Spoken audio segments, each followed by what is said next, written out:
Okay. So you all know me, but I'm going to go through the formalities and maybe you might not know these things about me. So I'm going to go ahead and give you the full spiel. But first, welcome to our virtual parent workshop, Homeschooling from the Heart, Creating a Heart-Centered Homeschool. This workshop is going to focus more on not so much like the academic aspects, because I do think that like when we start homeschooling, we're so concerned about like, is our kid going to fall behind? What do we need to do? How do we stay legal? And there's a lot of that going on and going around right now. But I thought this would be a great opportunity for us to just really focus in on the emotional and mental aspect of homeschooling, not only for the parent, but also for the child. So welcome. So there's me. We went to Neptune Island. I picked this picture because I just thought I looked real cool. And then maybe that was just in my head, but whatever.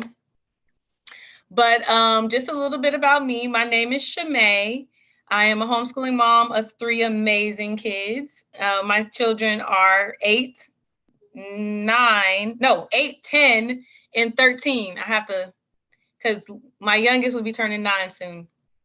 And I've been homeschooling for almost 10 years. This will be my 10th year. I am also a wife, an entrepreneur, and the executive director of Acoma Cares. So, you know, I'm wearing many hats. And I share all of that so that people can see that you don't have to just be a stay-at-home mom. And I saw something that was really interesting not too long ago. I want to say like yesterday, where it was like you can't be a great stay-at-home mom and a great housewife, right? Because at the end of the day, one of those are going to suffer because there is a difference between the two. But you can be really good at all of these things. And hopefully this workshop will help you be able to see that.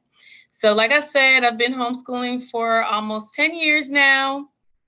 I have road schooled. I've done traditional homeschooling. I've game schooled, de-schooled, unschooled. I've comprehensive homeschooling, eclectic homeschooling. There's even a type of homeschooling called tidal homeschooling, where you kind of like go with the tide, like you're kind of cycling in and out of more comprehensive, and then kind of like a ebb and flow type situation where you start with the comprehensive traditional style, and then you find yourself kind of like going out into the world of education and exploring. Um, Nature school, all of them. I've tried them all. And what I found is that they're all beneficial, although for me personally, I do like unschooling and eclectic homeschooling. But I do think that whatever style of homeschool that you decide on, don't get too comfortable in it, because it does change according to the needs of your child, especially if you are determined on having like a heart-centered homeschool, right? Because it's not always going to be check all the boxes, get all the objectives, do all those things the way that you want them done if you're really doing it from the heart space. A few other things about me is I did not grow up in a functional household, so to speak. So I dealt with a lot of displacement, disorganization, and chaos. So a lot of what I've learned is something that I've learned over the years, not only as a homeschooler, but just as a parent, and wanting to find a way to create an environment that was just more about the needs and the health and wellness, not just physical health, but mental and emotional health and wellness for the kids and the families, so that we can move as a unit. So, I've heard like the saying, and I think a lot of us have heard this growing up: if mama's not okay, nobody's okay. Well, yeah, that's true. But at the end of the day, it can't just be about mama. It has to also be about the kids. All right, so what we're going to touch on today, and feel free to like jump in if you have anything you want to add or any questions. This is a very relaxed thing. I know my slides might be giving y'all professionalism right now, but it's very relaxed. We're just here to talk and engage and exchange ideas so that we can cultivate the homeschool space that we want and desire for our family. So today's points, we're going to define our homeschool and what a heart-centered education homeschool environment is. We're going to learn how to create a homeschool mission statement and the purpose for having one. And we're going to develop, explore our personal philosophies on education, define our core values in reference to family and education. And that's going to look however it is defined for you. Learn how to set objectives and goals that are manageable and produce desired outcomes. So we'll be looking at how to create like objectives. And hi, Shatoya. Looking at how to create objectives and how to just calibrate those as the year progresses, because you will find sometimes that your objectives aren't necessarily aligning with the needs of your child or even your goals. Life happens. That's the one thing about homeschooling is that, you know, when you're relying on an institution outside of your home, the children can still get dressed and go to school, but when your home is the institution, which the home is the first institution, the real institution, really, then you have to figure out how to maneuver in that space when life throws you curveballs. And I've had some curveballs, but it is doable. Everybody still with me? GP, are you with me? We're here. Awesome. All right, so let's look at what a heart-centered educational environment really is, because you can have a heart-centered home environment, but if you do not implement that into the layer of your home environment that's your homeschool, then homeschooling can become stressful. So let's paint a picture of what that looks like. You might be a very warm, receptive, nurturing, loving parent when you're not clocked in as the homeschool teacher. But when it's time to sit down and do work with Bobby or Susie, thank you. When it's time to sit down with little Bobby or Susie, then you're like, you got 3 apples. You about ready to fight because you're trying to understand why this child is not getting that. So this is what we're focusing on, and how to take that energy and bring it to the educational space when you're homeschooling. So a heart-centered educational environment is going to prioritize the emotional, social, and personal growth of the learners alongside academics. So they're running parallel with each other. And it's also going to focus on fostering a nurturing and supportive atmosphere where the students feel seen, heard, valued, and loved. Oops, I didn't mean to do that. I just lost my slides. There we go. So that's what we want to create, right? What does that look like? Got my notes here. That's going to look like, it's going to focus on developing the whole child. We want to create awesome humans. And when you are the homeschooling parent, you're also the teacher, the principal, the guidance counselor, the hall room, the hall monitor, all of those things, the bus driver, all of those things wrapped in one. So it's important that you're developing the whole child. It's also going to recognize the well-being and emotional state of the student directly and their ability to learn and thrive academically. So it's going to, you want to be in a space where you can connect that if, you know, if we're having a tough time, I don't know, maybe you are being moved, like you're being displaced. And this happens. There's been instances where there's families that might have lost their home, or they go through a financial hardship. And the expectation for the child to still be able to thrive academically during those trying times, the loss of a loved one, it's like people aren't really recognizing that that can affect how the child shows up, even though you're at home. It seems like it's easier to connect when they're going outside of the home. So just being able to recognize that them being in a positive emotional state and being receptive to learning is important. And that it's okay sometimes to just, step away, try again. You don't have to get all the lessons done in a day or in the timeline that you set. And the beauty of that is because we do homeschool in states that, in states that have pretty lenient homeschool laws. So we do have more freedom than some states. Not complete freedom, because I know like Texas is like lawless, but here we do have some pretty, I think some pretty good homeschool laws. So key things you're going to be thinking about: emotional intelligence, empathy, compassion, self-awareness. These, I feel, are more foundational in the type of learner that you develop. And I'm living through this right now because I'm seeing that my oldest child, she's having some challenges like socializing, not necessarily for her personally, but like navigating socializing as a teenager. And I'm kind of like patting myself on the back because I'm like, oh, wow, she's really emotionally intelligent. Like she's navigating these different, situations in a way that is very emotionally mature, that I personally feel like she's doing way better than what I would have done at her age. I'll still be, petty boots sometimes, but don't judge me.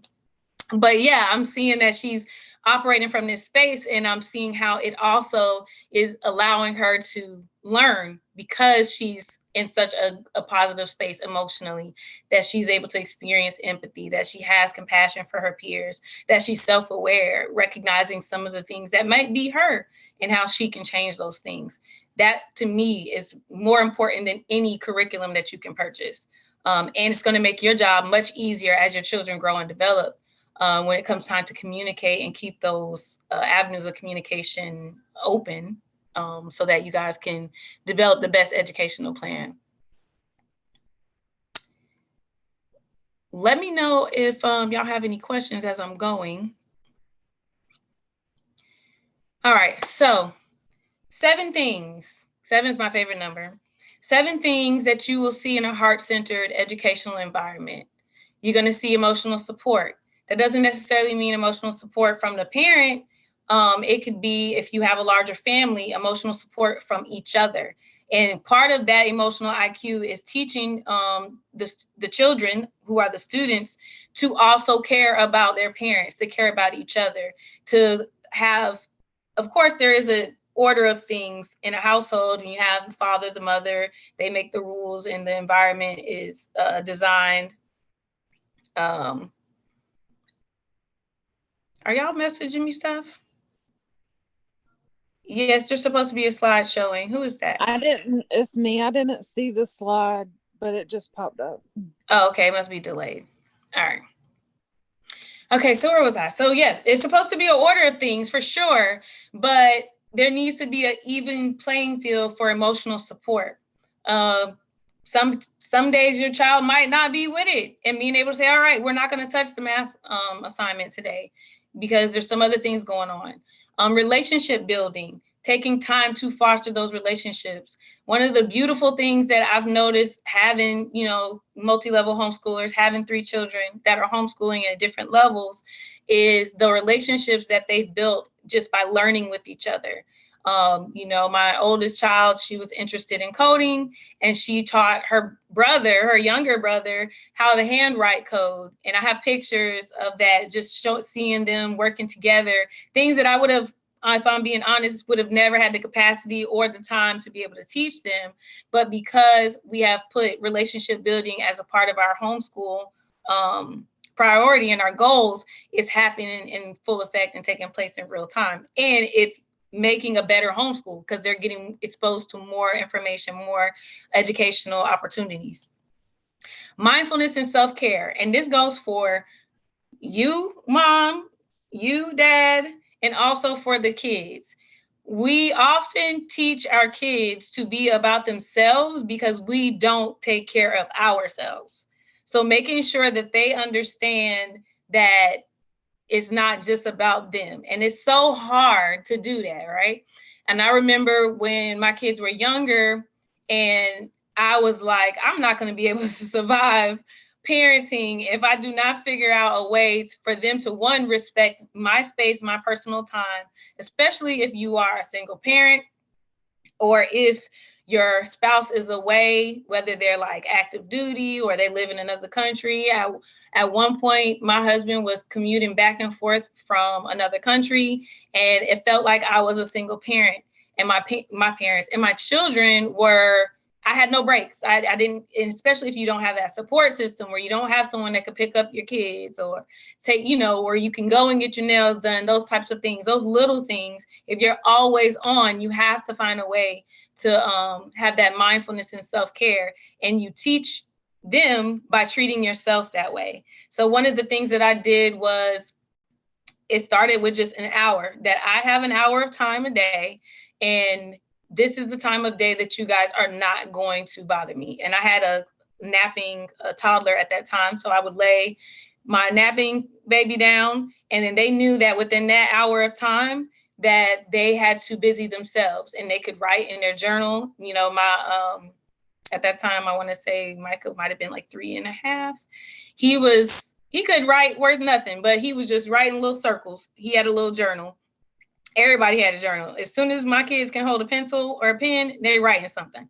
So, and that was how they busied themselves. But it had needed to be an hour of quiet time for me to be able to just reset and take a moment for myself.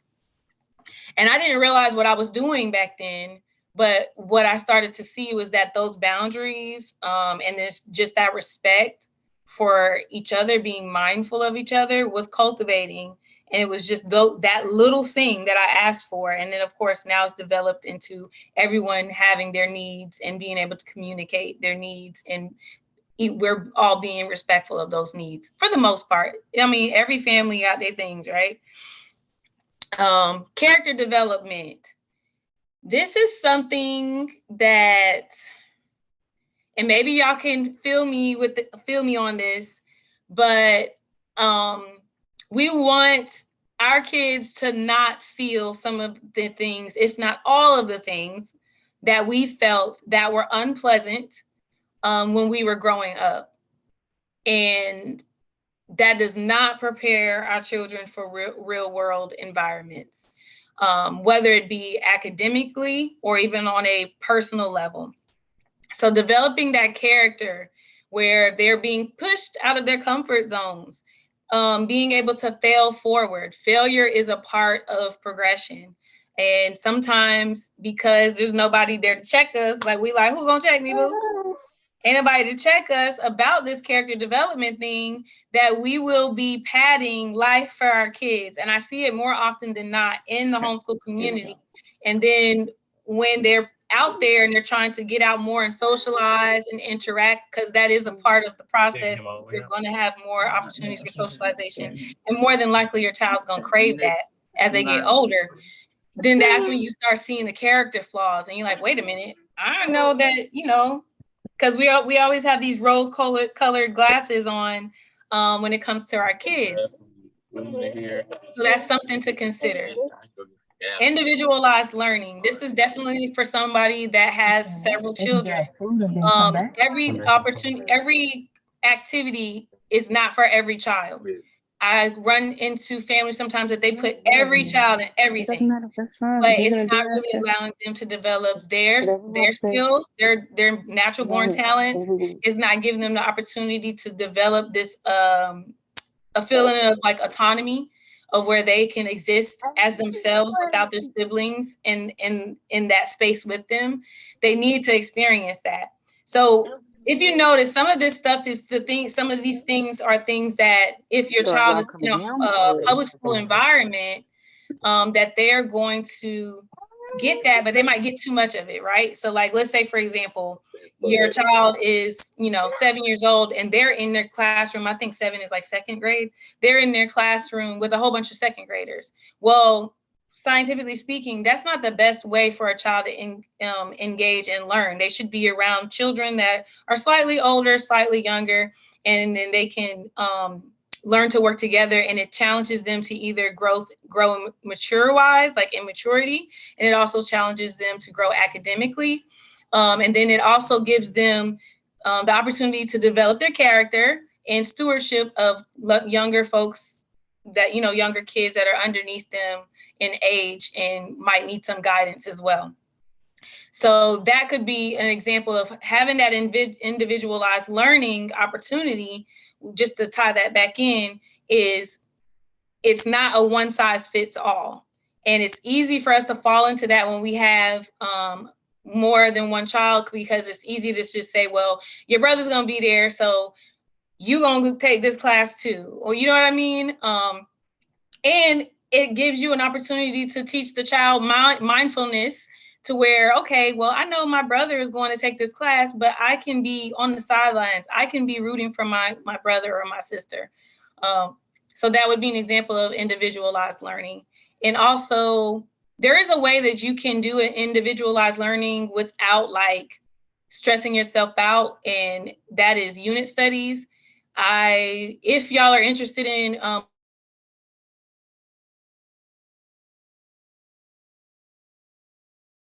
put it in the comments if that's something that you would want to learn how to do. And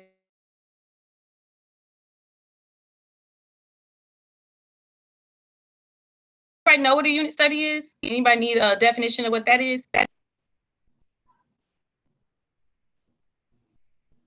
No? Okay. Okay, so holistic assessment. And that's, you are the assessor. We live in South Carolina, so we don't have to go out and get like, academic assessments unless we choose.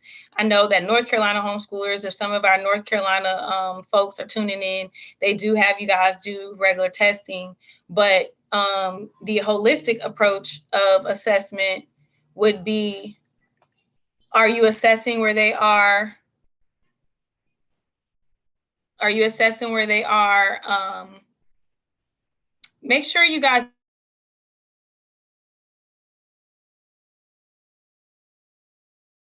just so that we're not getting any feedback. I think everybody's muted now.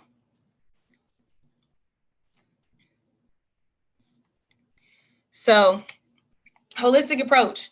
You are taking a full-on approach. You're going to look at where they are emotionally, because sometimes when they can be, and I think me and Anastasia talked about this recently, where your child could be excelling academically, but really on the verge of having a breakdown.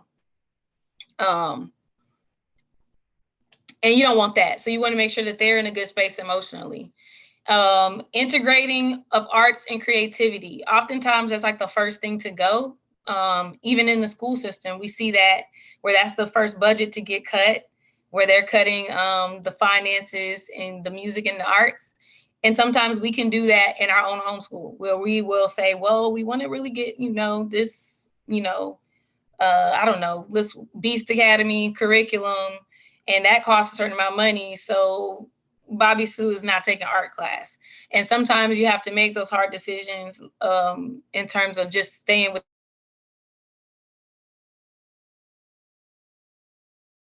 budget, like what's going to really work for your family, but also keeping in mind that art and creating children learn through play. And that doesn't matter what age they are, through all ages.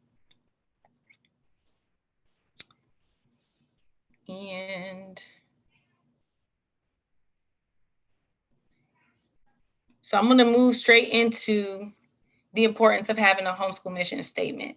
So we covered what that approach looks like, having a heart-centered homeschool, where you're leading from. And one of the ways that you can do that is by creating a homeschool mission statement. I like to look at homeschool mission statements as like a guiding light, like a guiding post, because the more and more homeschooling grows in popularity, the louder the noise is surrounding it. So the more curricula, the more programs, the more classes, the more homeschool consultants, the more homeschool methods. It's just this loud, never ceasing noise of everything homeschool, and it all looks good. Everything will look good to you.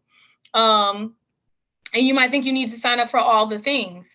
So having a mission statement helps you being able to say yay or nay. It's the same concept if you have a business or an organization. It kind of keeps you within the parameters of what you want to do for your family. So a homeschool mission statement is a statement that outlines the purpose and values of your homeschooling journey. It serves as a guiding principle and provides a clear direction for your homeschooling objectives and decisions. So it's going to define your overall vision for your family's education. It's going to help you stay focused on your priorities and goals. I touched on that.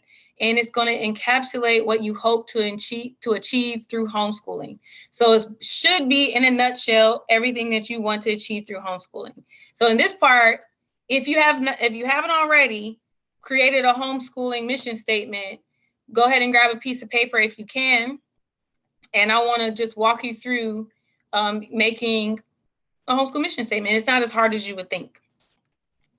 So some of the key elements that may be in there is your educational philosophy, your core values. Those could be your family values, your desired outcomes. The way that I define desired, let me try it again. The way that I define desired outcomes in my homeschool is by saying, what type of children am I wanting to turn into adults? Like, what type of adults do I want to put out in this world that they're going to make this world a better place? They're going to add to it. So that is my desired outcome, is I want to make great humans, right? I want to turn these kids into great adults. And the unique aspects of your homeschooling approach. Again, every homeschool is different. So, and the longer that I homeschool, the better I understand that every homeschool is different. Literally every single one. So you have to make sure that you're not trying to replicate somebody else's homeschool, and you're staying true to the needs of your family. Just like every person is different. So if every person is different, every family is different. Therefore, every homeschool is different. All right, so do y'all have some paper? Already working on it. Okay. I wanted to make a cute little worksheet for y'all, but time just got away from me.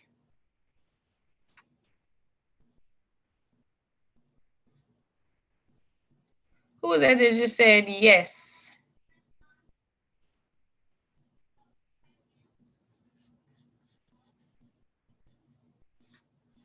Yes, said you have paper, or that time got away from you?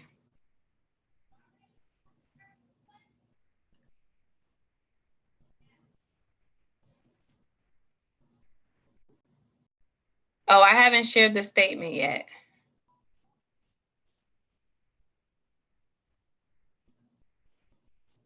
I'll share it in just a moment.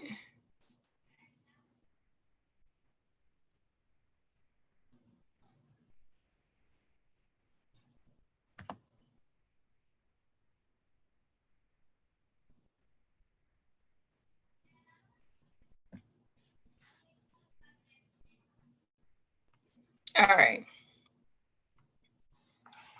So the first thing you're going to want to do is you're going to want to reflect on your values and your educational philosophy.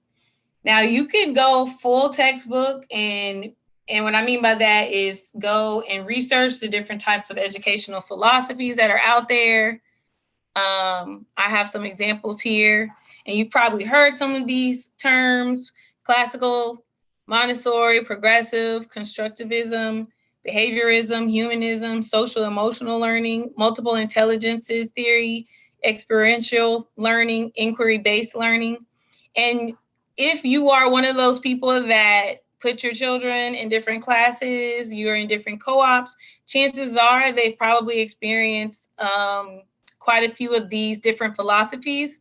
So if you do want to know more about it so that you can kind of recognize when you're putting them in programs, I would just do a Google search and start reading up on some of these things. But as a homeschooler, you can create your own philosophy on education.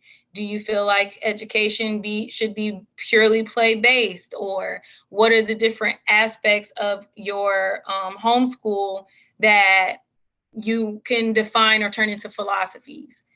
For me, I think my philosophy on education is that, and I say this often, is that my homeschool is designed to fit into my lifestyle and not the other way around.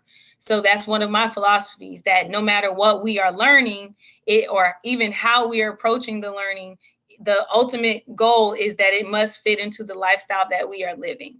I won't force us to try to adhere to some category or definition of what education is. As long as we are within the legal realms and it fits into our lifestyle, that is what our homeschool would be. And we're getting the outcomes that we want education-wise. How do you define your philosophy? What are your core values? What do you value? Are integrity, honesty, compassion, courage, emotional intelligence, some of the characteristics, kindness, service, stewardship, just to give you some examples of different values. Actually, I want to look up some, and I'll, guys, put some in the chat. You can think of any values. So I want you to make a list of your core values.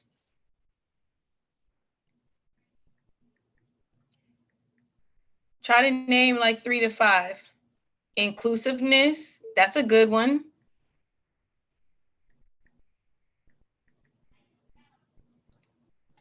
Now, if you notice, like if you have any experience with writing mission statements or vision statements, or any entrepreneurial background, you notice that much of what we're doing is like you're creating a business. Respect, communication, generosity, empathy, giving you guys some more examples.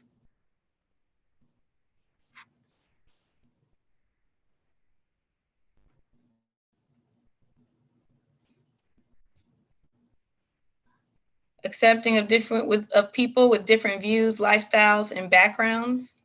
So acceptance, that's a good one too.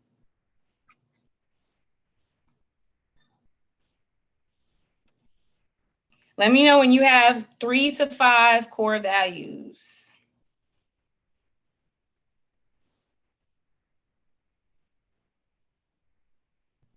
You can just put a thumbs up.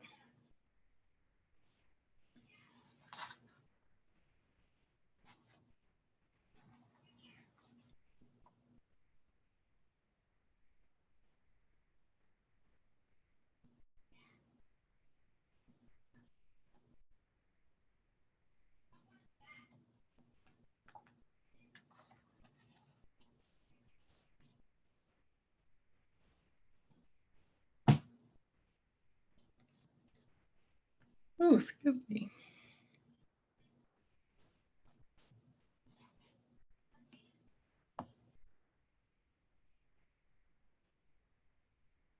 Being well-rounded, yes.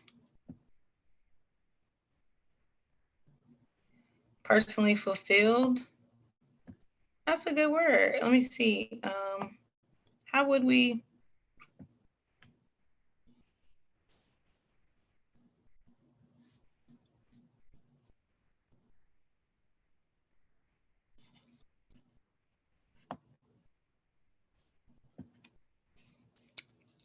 I guess, let's see. How could you reword personally fulfilled?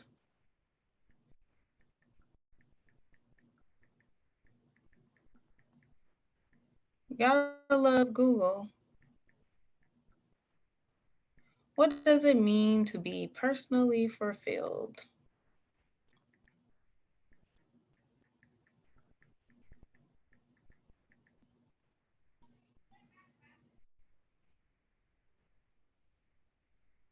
So it'd be personal fulfillment. That would be the term, Amanda. And it says personal fulfillment is achievement of life goals, which are important to an individual. In contrast to the goals of society, family, and other collective obligations. Personal fulfillment is an ongoing journey for a human individual. I think that's good. And it kind of ties into self-care, being personally fulfilled. How many of us have put our own needs aside because for the fulfillment of our family's needs or the expectations.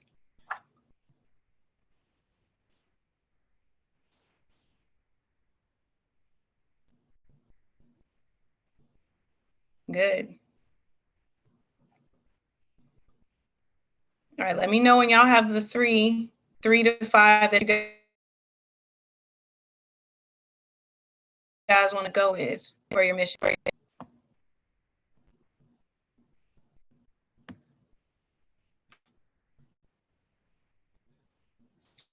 Who gave me that big thumb?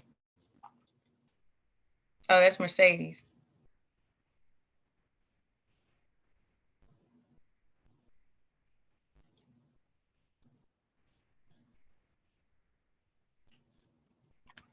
All right. The next thing, I want you to answer this question. What do you believe about education and the purpose of homeschooling? Because all of us are homeschooling for different reasons. What do you believe about education and the purpose of homeschooling?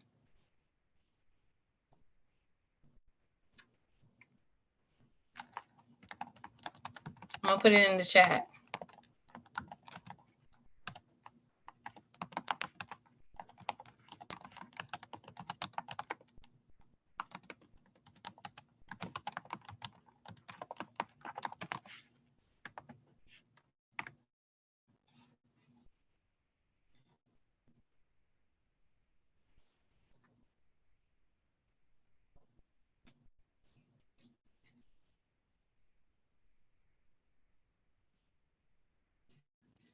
Same thing. Let me know when you have the answer.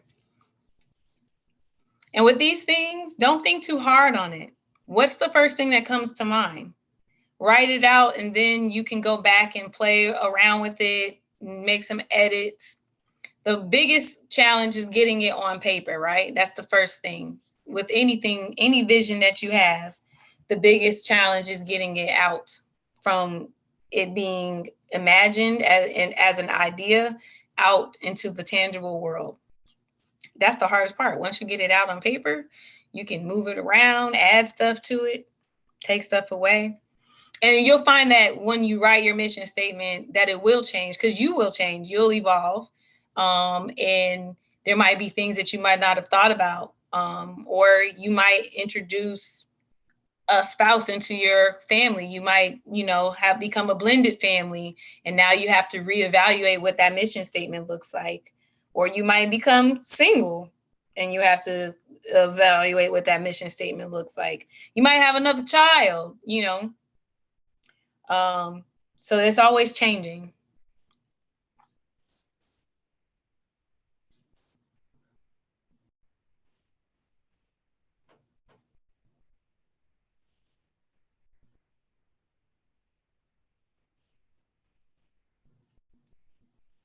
Defining success by how your life makes you feel instead of how much you accomplish. That's really good too and important.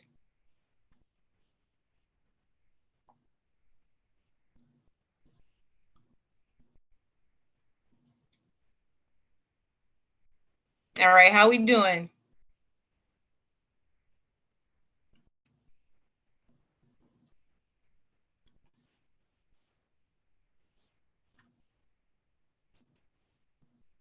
Let me do that.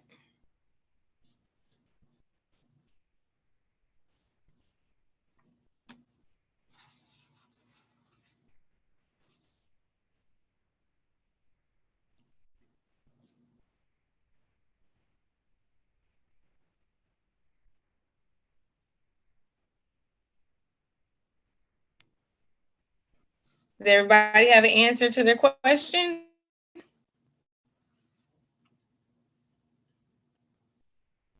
Nice.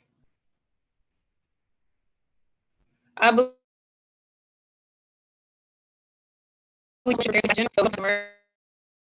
for the life the child.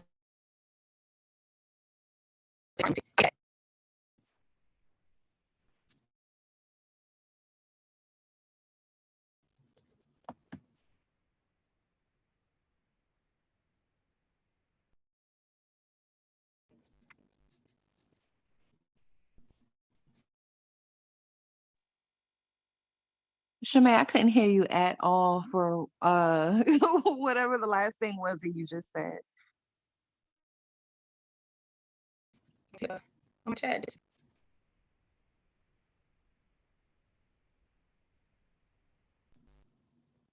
Okay, I don't know. Oh, there it is. I'm like, why did it just disappear?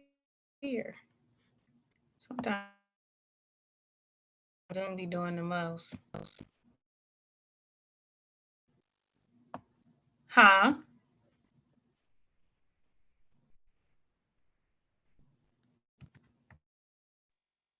Can you hear me? I heard somebody say Shemay, you're breaking now up I really can, yeah. you're breaking up really bad. We can't hear you. Yes.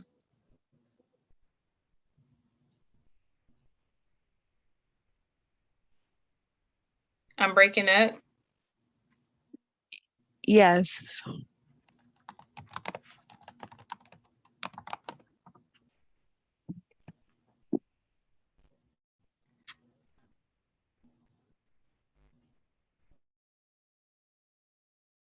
Yeah, we heard when you said you were No. breaking up, but it was going out again for a second.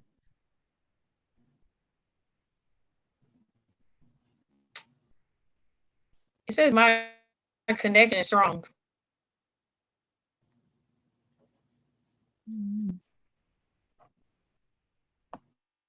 Can y'all hear me now? It's a little choppy, but I can hear you.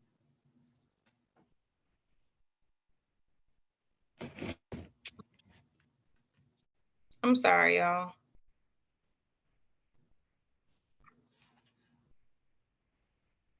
Let me see if I cut it on and off.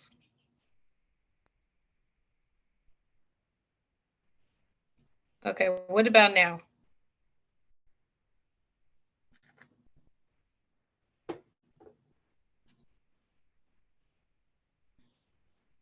Can y'all hear me now? I think you might be okay now. Okay. Oh, I got thumbs up. All right, so did y'all get that next question answered? What do you believe about education and purpose of homeschooling? And third one, what are your long-term goals for your child's education? Child or children?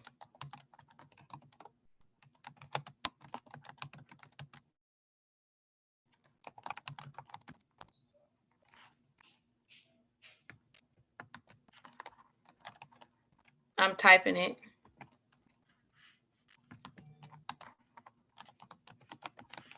What are your goals? What are your long-term goals for your child or children?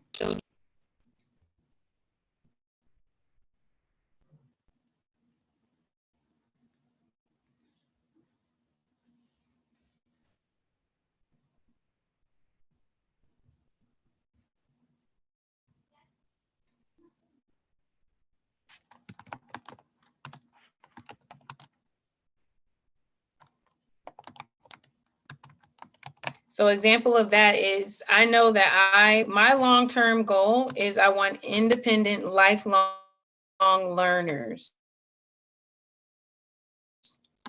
So I don't want as soon as the picture that they aren't learning.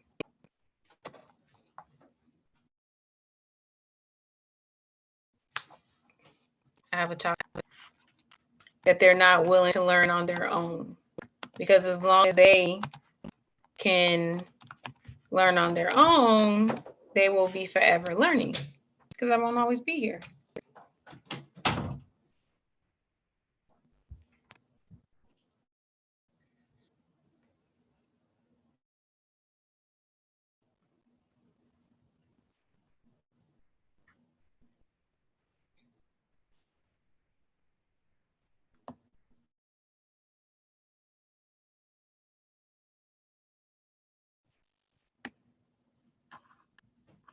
My purpose for homeschooling is allowing my children to see their is more than one way to educate oneself. Education comes from experiences, life itself, and the world around.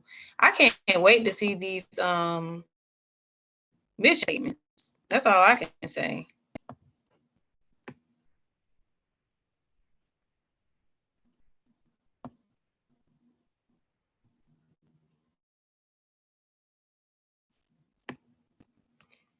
My long-term goal is to ensure my children are self-sufficient, yet still understand the importance of community. I also would like them to be able to enter any field they desire or create their own if they choose. Yes, I love the create their own part.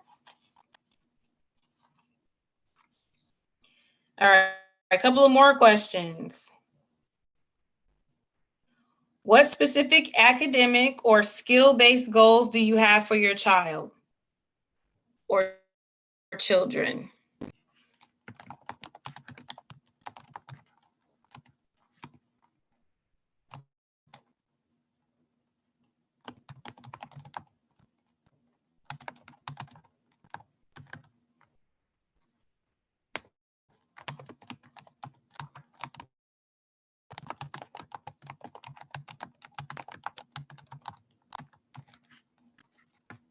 And you can break this up later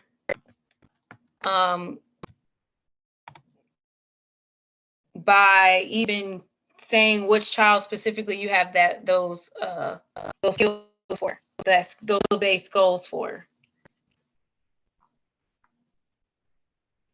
It's almost kind of like writing like a strategic plan.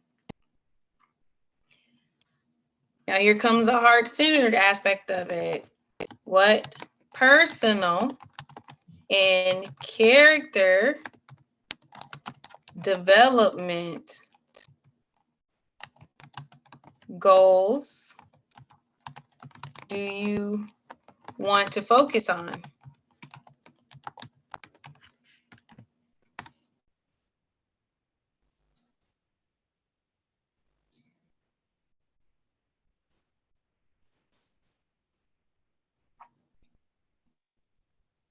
Can everyone see what she's typing in the chat box? Oh, it keeps going to, do you keep direct messaging me? Yeah, I think you're direct messaging me. I think it keeps switching. If you send me a direct message, it keeps switching. Sorry. I don't know why it keeps changing. Because I keep changing it back. All right, so let me put that in the group chat. So what specific academic or skill-based goals do you have for your child or children?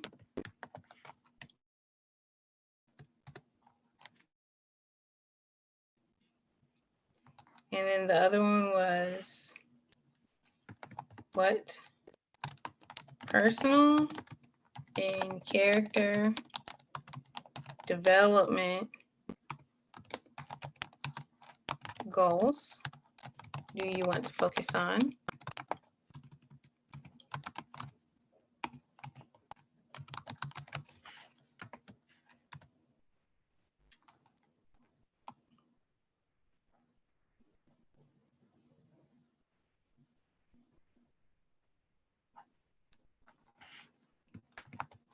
What unique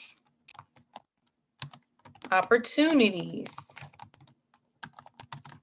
or experiences? And my goal is to turn this into like an actual workbook.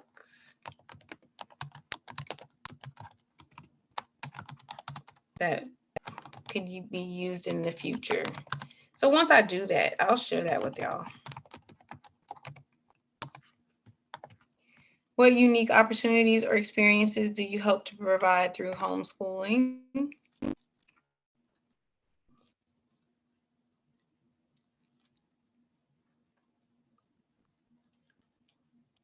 And lastly, are there any specific religious, cultural, or ethical principles you want to incorporate into your homeschool.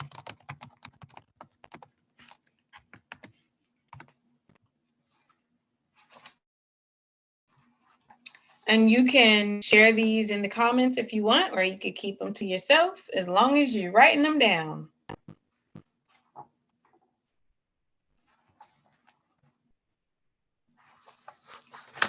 Now you will take all of this information and you will turn it into a mission statement.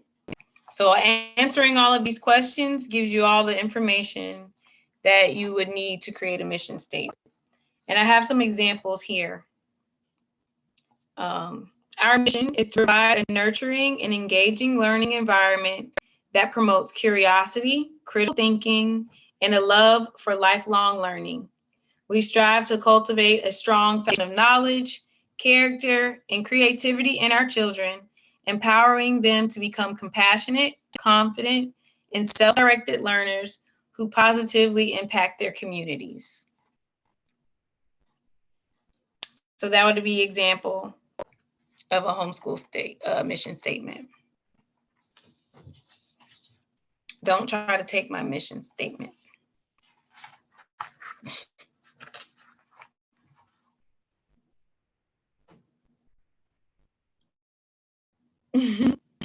Mercedes laughing. You was thinking about it. You was like, I'll go with that one.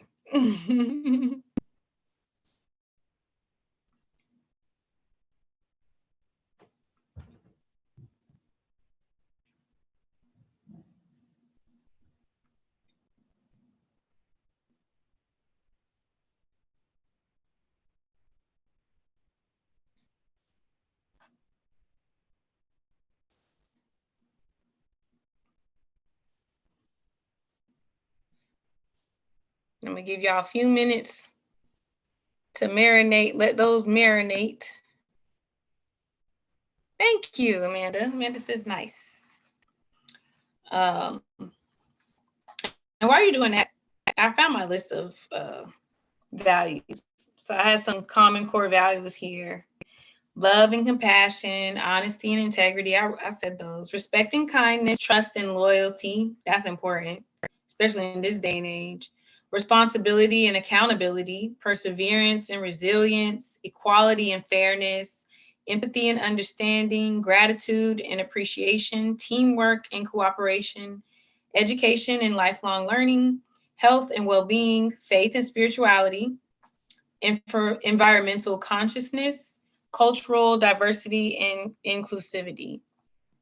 So, and I think, like I said, I'm going to share with you all my notes. I want to put it together so it's more, I guess, digestible for you all. And I want to turn it into an actual little mini workbook to make this process easier.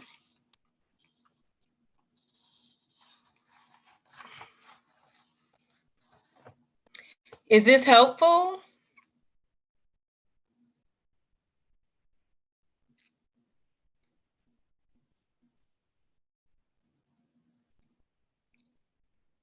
I feel like for me, having kind of like a mission statement, it kind of serves as a litmus test. And I can always pull it out and see if we've lost track of where we're trying to go.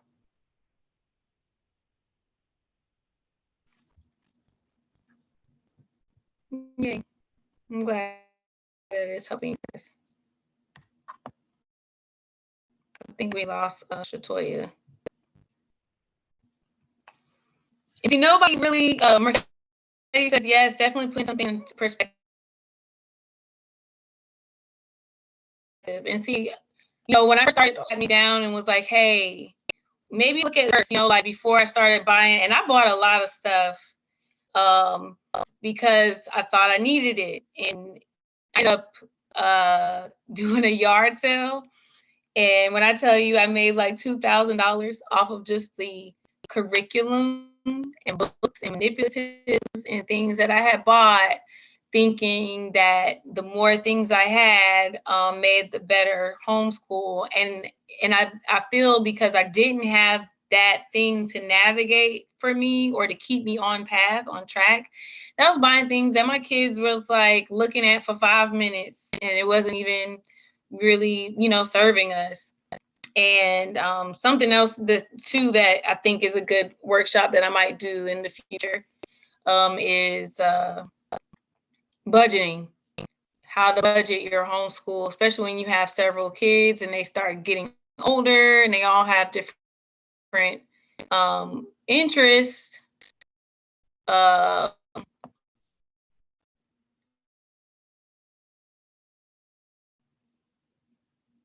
And to say, how much was that for me? Yeah, you did show up. When they start having different interests and things like that, them little classes and activities can add up, and then don't let them be interested in like within the arts, whether it's like an instrument or music or a sport, so being able to kind of guide me and keep us on track. Mercedes says giving shapeless thoughts form, so to speak. Yes. Because these are all things that we kind of like know, right? We know like they're in us. We're walking around with them, but like, look at that, or we're relying on it internally. But it's pretty cool to have on the outside. And this year, something that I plan on doing is actually, printing out our homeschool statement, not just for my record book, but like actually putting it up on the wall and making it official. And now my kids are old enough for them to be able to read it and digest it and appreciate it. And then also I can see it like walk, kind of like a vision board. I can see it when I walk by and kind of be reminded of what it is I'm really working towards. All right, so I'm gonna move on to naming your homeschool. And I feel like this will be easier to do once you have your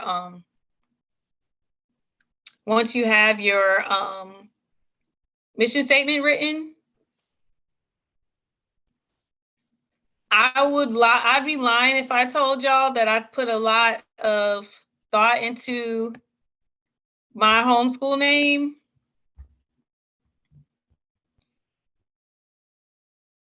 I didn't. I basically did a Awari learning because that's what we doing. We be learning. But I've heard some really nice names, and you can kind of use just like once you finalize that mission statement, you can find it in. I shared with you all our mission statement, and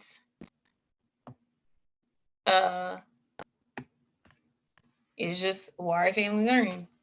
Mercedes said the kids came up with ours. I like that idea too. Whatever works. But I think it's important that you name your homeschool. Give it a name. And for several reasons, because I don't know if you guys know, but your homeschool, and this might have changed because they be living to change the laws on us, but you can use your homeschool name as a sole proprietorship. And you can even register it as a business if you wanted to, like as a corporation or an organization. You might not be able to register it as a nonprofit organization, although you probably might be able to. It could be a private nonprofit, but I'm not going to dive into all of the legalities of that. But it's good to have a name.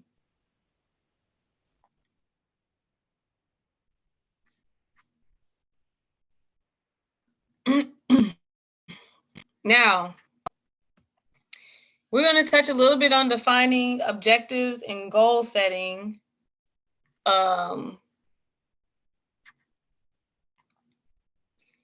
And with defining objectives, it's pretty self-explanatory.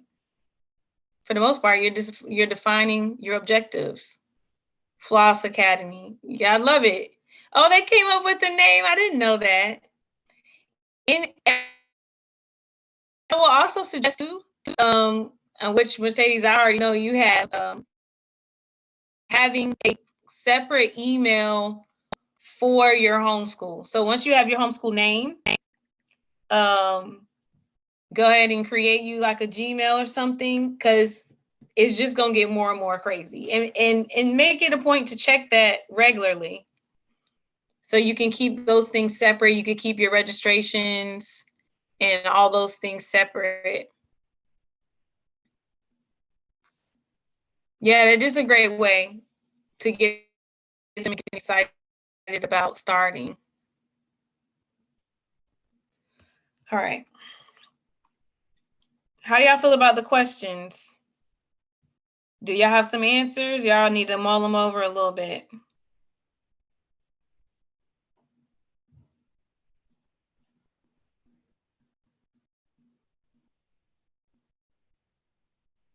Oh, y'all got quiet.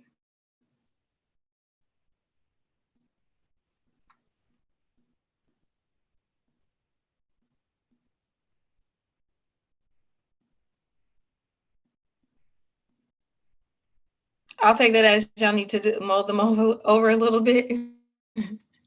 In your own time.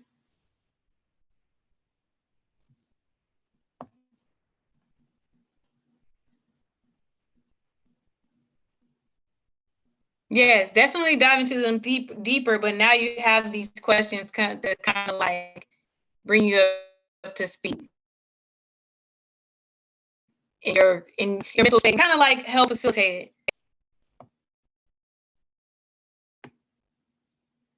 it. I'm going to have to work on this after the workshop, so I have plenty of time to overthink it all. Fantastic. I cannot with y'all. All right, so we'll move on to defining your objectives. Why is this important? And it ties into the same reason of having a mission statement, making sure that you are staying on course, that you're not putting too much emphasis on things that really don't matter according to your homeschool. So the objectives work hand in hand with the mission statement, right? That can be like your mission statement is going to be your foundation of your entire homeschool career. I always found it interesting that they call it a career, or homeschool journey. What do objectives allow you to do? They allow you to define and identify your child's educational needs and goals. So some people, they tend to, again, focus in on the academic aspects of their objectives, and they use the SE standards according to the grade level, which you can do that, but they're going to be looking at it purely from like a cognitive developmental perspective. It's not going to be holistic like we talked about. So some of your objectives should be based in life skills, soft skills, emotional IQ, independence. Okay, I'll be looking for it tomorrow.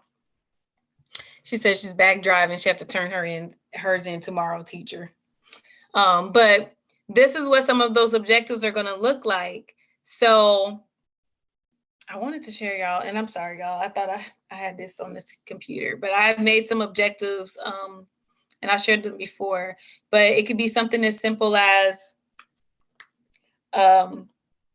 being able to sleep in your own bed. That could be an objective. These are things that we don't necessarily see as associated to our academics or our homeschool, but it is part of our homeschool, hence the word home school. How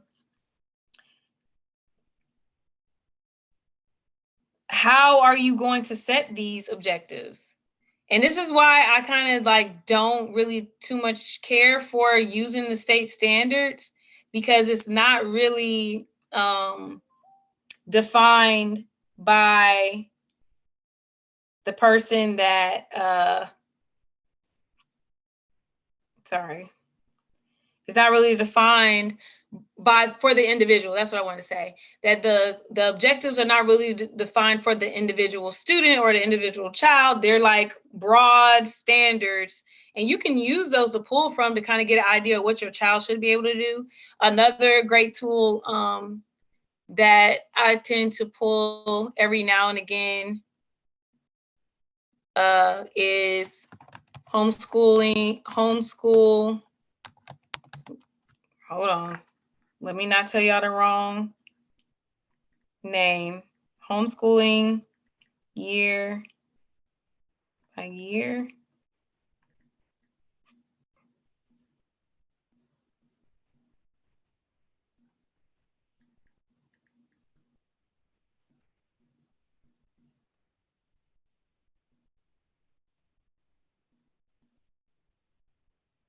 I'm sorry, see, I was gonna tell you.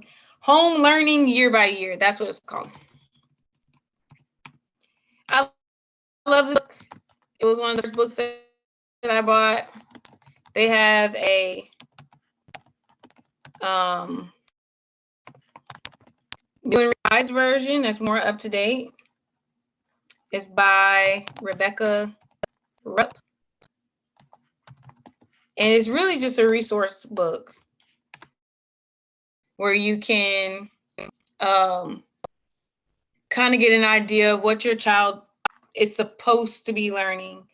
And you can switch it up. Like, it's basically because you're looking at the objectives of like them being able to read independently, them being able to read chapter books. And of course, this all is defined by the levels and abilities of the child. So you need to gauge, okay, if this child developmentally is not ready, for whatever reason, they might have a learning disability that affects when they start learning independently. Then you don't need to be trying to say that, oh, well, this year you're supposed to be reading chapter books. There's nobody to compare them to. Your homeschool is the institution. So there's nobody to compare them to. So if there's no one to compare them to, therefore they cannot be left behind. The whole concept of being left behind does not apply to us anymore as homeschoolers. They are only in competition with themselves, which is more of a real world experience anyway.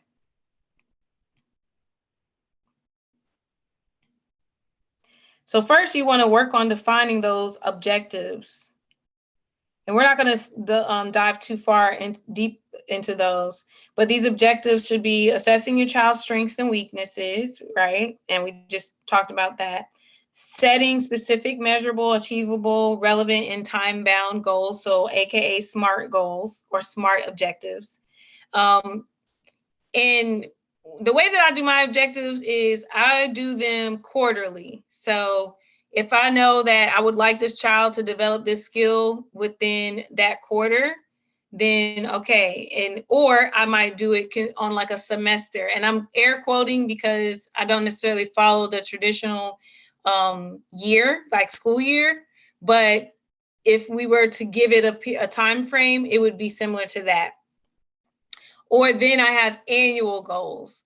So one of the things that was a like yearly goal was I wanted my oldest to be able to keep her own records. So our first objective, our first goal, was for her to be able to consistently keep the records on a day-to-day. It required me to be more involved. So I would have to talk with her every single day when we first started out.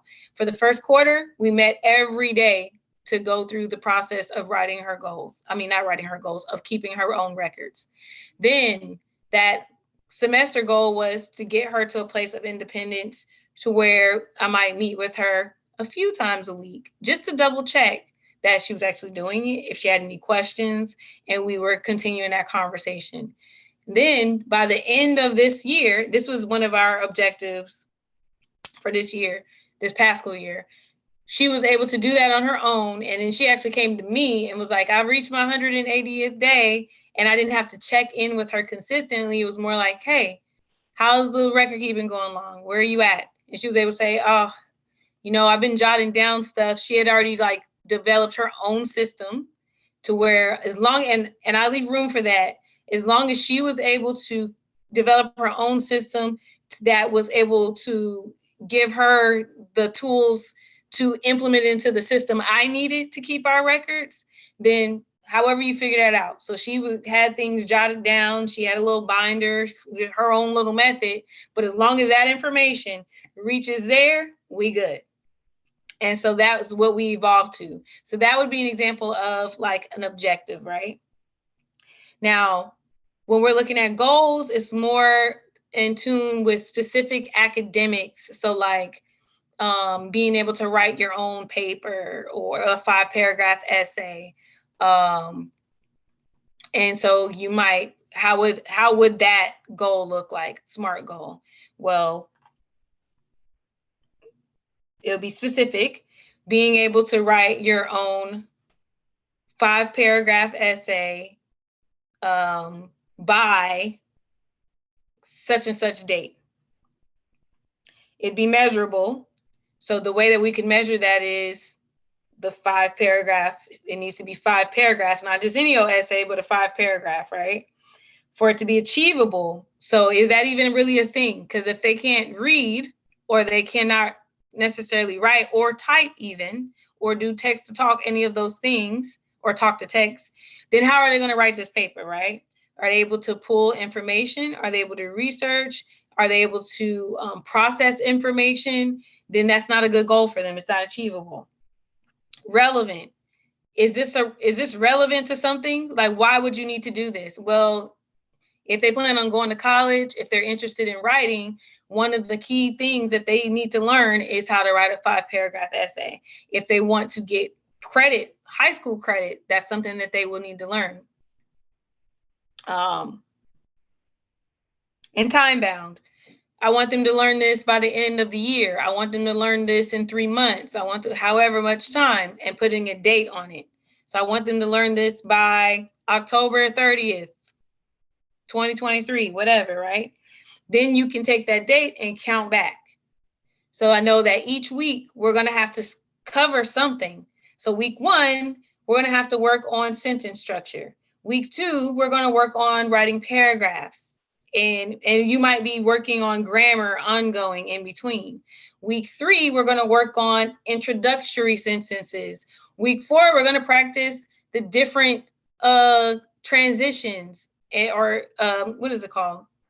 Transitional sentences. So you see what I'm doing here, where I'm breaking it down, but you have to first start with that SMART goal. So specific, measurable, achievable, relevant, time bound. And you can apply that same model to objectives. And I guess the way that you would do that would say, I want my child to improve and be a better writer, might be your objective. And then I want my child to learn how to write the 5-paragraph essay would be the goal associated to the objective. Does that make sense?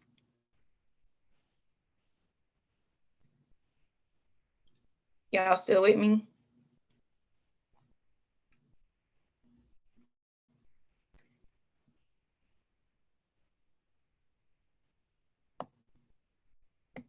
All right.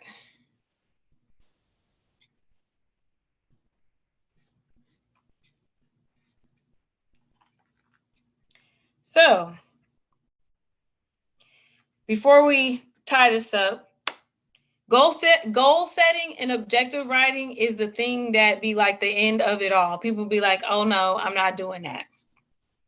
But one, it is a wonderful tool that if you learn how to do it and you apply it in your life, you will not miss. And once I started applying SMART goals and objectives, just even in my personal life for myself, I was able to achieve so much more. And that's why I have decided to make sure that my children get to practice that early on, because I could only imagine how far I would have gotten if I would have learned how to apply this model 10, 15, 20 years ago. So that's something that we work on together as a family. And I give them the opportunity, because I am an unschooler. So I don't necessarily set the objectives and goals for my kids, but I do give them the opportunity to tell me, what is it that you want to do? What is it? What do you want to learn how to do? What's some of the things? And then we have conversations surrounding like, how can you do that? And I let them do the thinking. We think together. So it's like, well, you want to learn how to sculpt. Okay, well, how could we possibly do that? I don't know. I guess maybe I'd have to take a class. All right. So what type of classes? Let's see what type of classes we find. And then it's like, okay, well, I found these type of classes. What do you think about these classes? Well, I don't like that one. I was thinking maybe I would do like an online class, or giving them the ball. The ball's in their court. They're leading the way, giving them the opportunity to make their own decisions about their education. And I often find that when they do that, that it sticks, because sometimes we really want them to do something. And of course, we do pull that card, like, you don't know that this is good for you. I'm going to have you do this thing. And oftentimes they're like, oh, I'm so glad I did this thing, even though they kicked and screamed the whole time. But for the most part, giving them that autonomy. Does anybody have any questions about goal setting or defining objectives?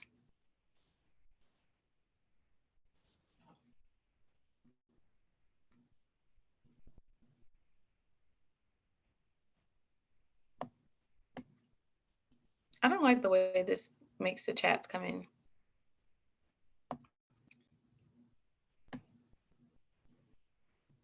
Yes, you have a question?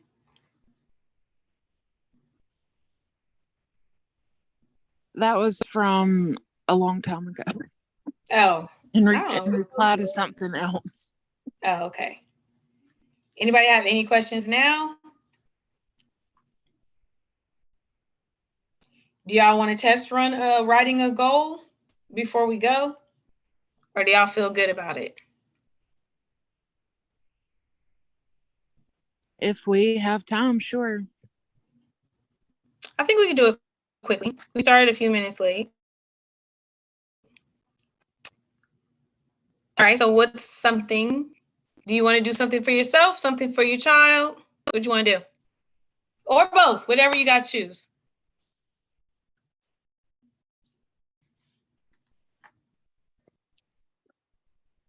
I would like to do my child, please.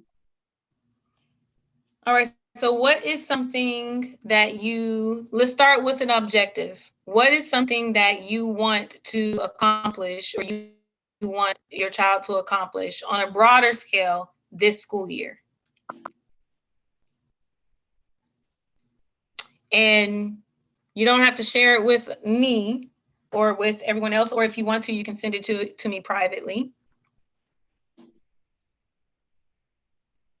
I want him to become more comfortable with doing math.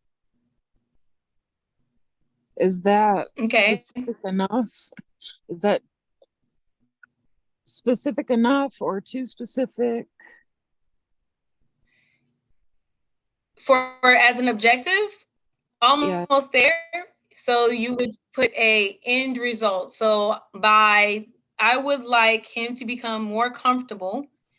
And when you say comfortable, more confident? Yes. Or confident. Okay, so, and more confident doing math without you, or just in general? I want him to not hate it. So I guess just generally more comfortable in his own ability to do math.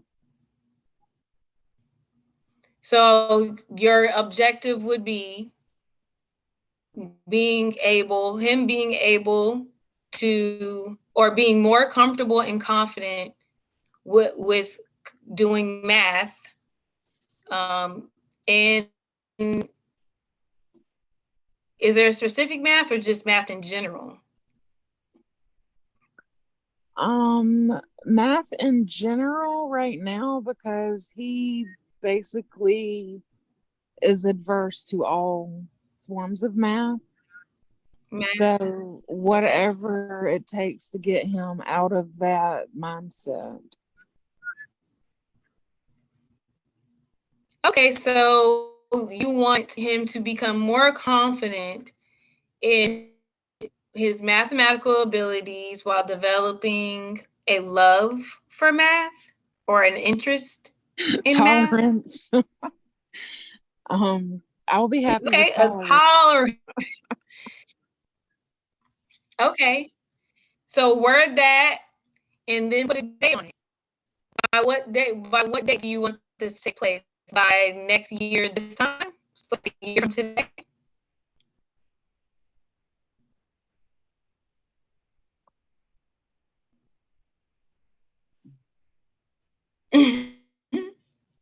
Are you thinking? You were breaking up. I didn't hear what you said. I said, now put a date on that. So when do you want this to take place? When do you want this objective to be reached? By a year from today? I would say like 6 months. I don't. Okay. So add your 6-month date, 6 months from today, but put an actual date.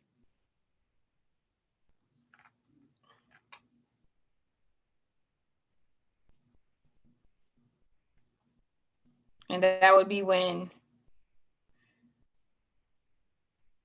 January, excuse me. January 25th. All right. So read out what you got. To become more confident in his own ability to do math while developing an overall tolerance for math in general by January 25th. Can you read it one more time? Because you cut out. I'm sorry.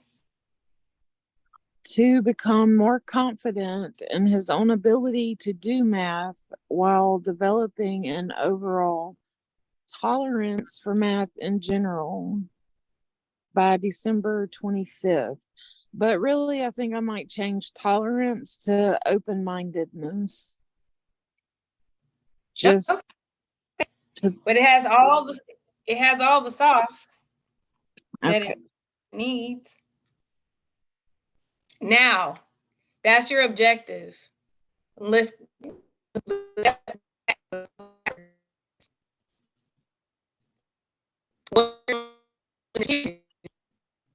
You're breaking up.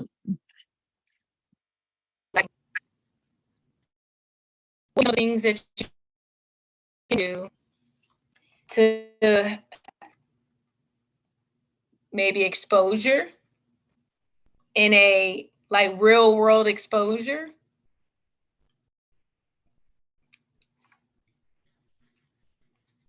Incorporating math into daily activities, possibly.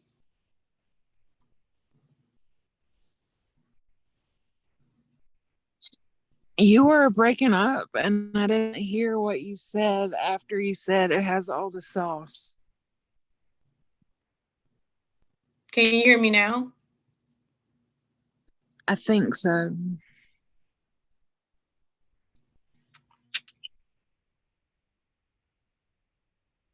So I said, now let's work our way back. What are some of the activities that you can do,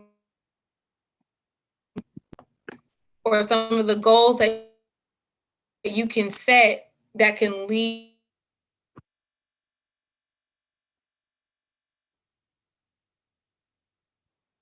to you completing that? You froze again already by exposure, right? Yes, but you were frozen again.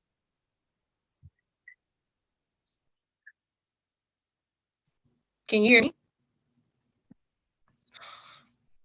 I cannot stand the way this thing acting. I heard that. Can you hear me now?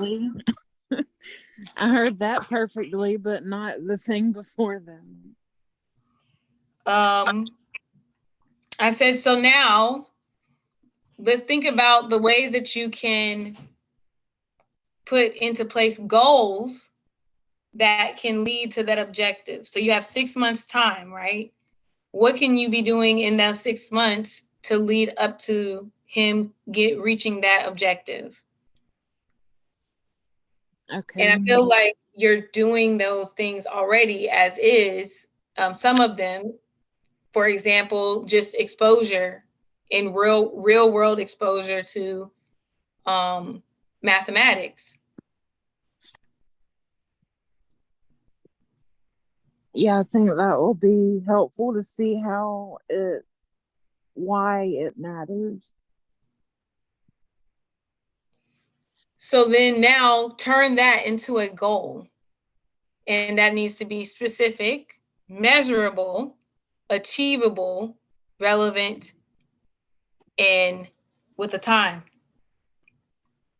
So it being specific would be, for example, I'm going to provide at least one mathematical opportunity per day.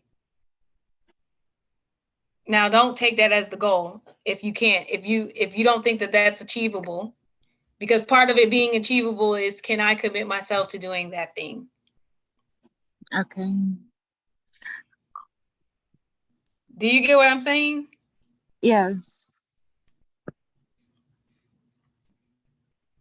I'm writing it down. I'll have to come back and fill in the blanks.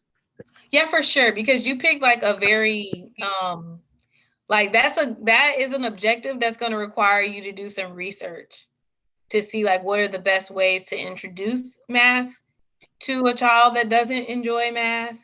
How do you build confidence in mathematics? Like that's going to require some research on your end so that you can create some real life attainable goals. And we can connect with that on another time.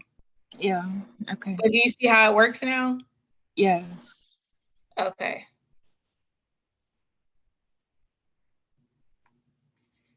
Well,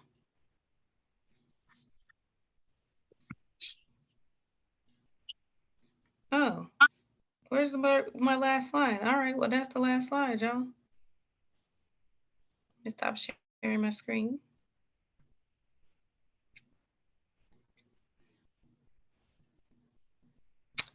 So that is that. We made it through. I hope that you guys got something out of this. I hope you feel more equipped for the school year. And if you have any questions, if you want to get with me one-on-one, you know where to find me. For those that are watching the replay, you can email me, Shamay at Acoma Cares.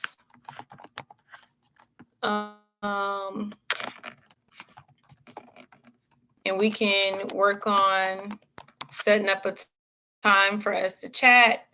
I do provide free one-on-one consultations. So if you want to work through, you know, some of these things, or even just need a second set of eyes on your objectives and your goals for the school year, do not hesitate to reach out. And I do feel like, I don't know, let me know if you guys think I should turn this into like a worksheet or like a mini workbook moving forward, because I think I'll do this again, another round of this.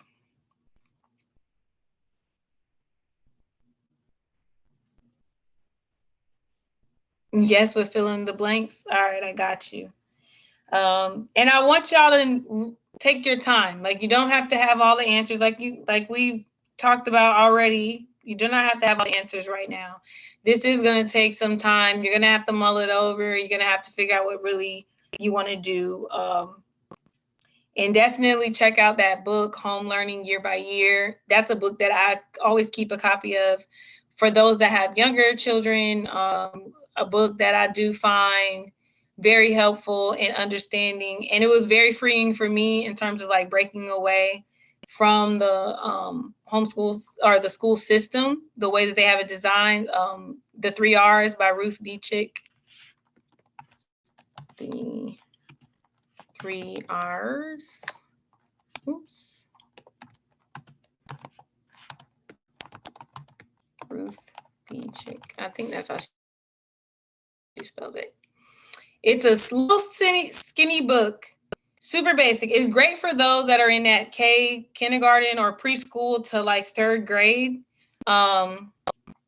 And it basically gives you an idea of like a lot of what we think we need our kids to experience in school is really designed in school to give them the experience that they would have at home. That's what a lot of people don't realize, that they're trying to figure out how to provide the home experience for early education in a institution outside of the home.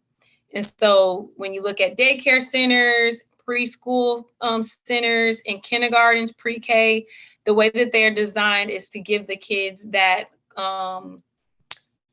like that experience, the at-home experience. And when you think about it, like they have centers where they have dress up and they have play kitchens and all of these things. Well, if the child was at home, they would be already experiencing those things. But she dives deeper into that and how really just how simple homeschooling really should be for that age group. So I think that that's a good read and a good resource to have as home learning year by year. And I want to put together like a book list, just overall, like a book list that I found that has been helpful for me over the years and just really decolonizing my mindset when it comes to education. And you can be the most woke person out there, but you are still sleeping if you think that you have arrived to a level of wokeness, because oppression is so real.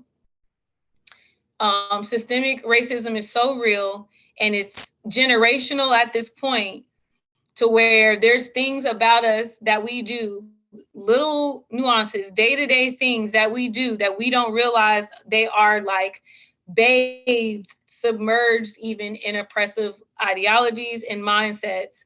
And it really affects how we interact with each other, how we interact with our kids, how we view money, how we view education, how we take care of ourselves, don't take care of ourselves. So I'm always reading and trying to find the little areas, the little pockets of where I am not completely free. And it's going to be an ongoing thing, because the man that thinks he knows everything knows nothing at all. So definitely dive into some books. Mercedes says, I can't wait to put my mission statement together fully. This definitely helped. Yay. I want y'all to share with me y'all mission statements when y'all finish them, please. Yes, we're filling in the blanks. I got you, boo. All right, well, without further ado, I'm gonna let y'all go because we are like almost 15 minutes over. Actually did pretty good. So if there's no any questions, y'all have a wonderful night.